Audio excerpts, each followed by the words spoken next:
Believing in yourself, no matter how you look, will never be a scam. Now, when you get an idea, you have to look at it from every direction.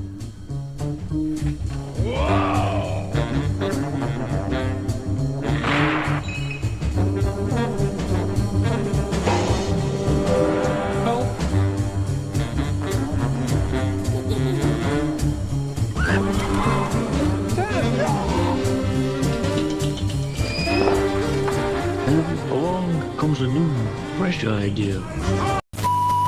A few days ago, I had the privilege of watching, courtesy of my friend whose YouTube channel you're seeing this video on, a documentary from 2024 directed by the great Ron Howard. The documentary is called Jim Henson, the Idea Man, which basically explores the history of the man who brought us the Muppets. Now, personally, this is going to be a very biased review. Personally, I grew up watching The Muppet Show. I grew up watching Sesame Street, Open Sesame, including Takalani Sesame. So I had Muppets all over the televisions that I was watching as a kid. And to learn the history of the man who inspired, the man who created the concept of Muppets, the man who created the concept of Kermit the Frog, my heart was just lighting up the whole time. So we basically follow this man, Jim Henson, who basically wanted to break into television. And the only way that he wanted to break into television, the only way that he could break into television was by introducing these puppets called Muppets.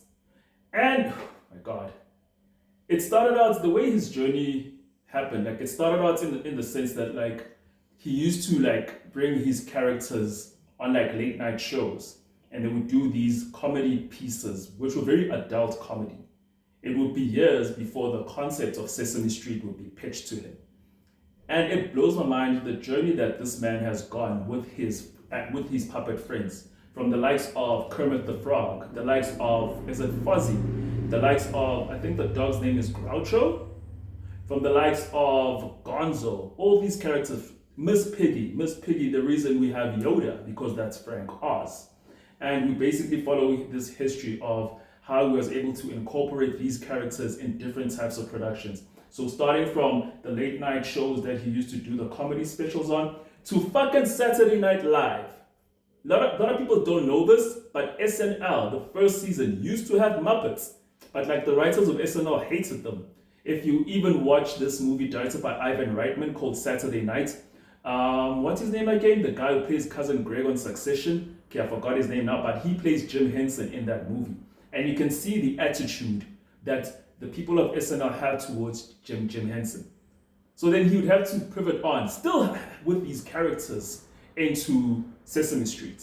And Sesame Street was more for kids, it was more educational. And I love Sesame Street personally because the set is made to look like the American ghetto, which is why I applaud Takalani Sesame, because they understood the aesthetic when they adapted it for the South African version to set it like Elokshi, and I appreciate that.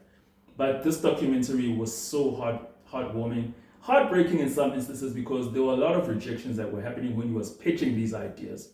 But then after doing Sesame Street, he would start his own thing called The Muppet Show, when he was called by this British guy who owned a studio and didn't know what to do with that studio.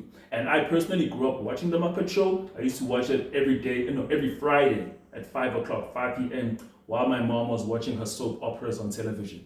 And I enjoyed everything about it. I love the concept of how The Muppet Show is basically Kermit's trying to get people to perform, he's basically like a stage manager, he's the floor manager.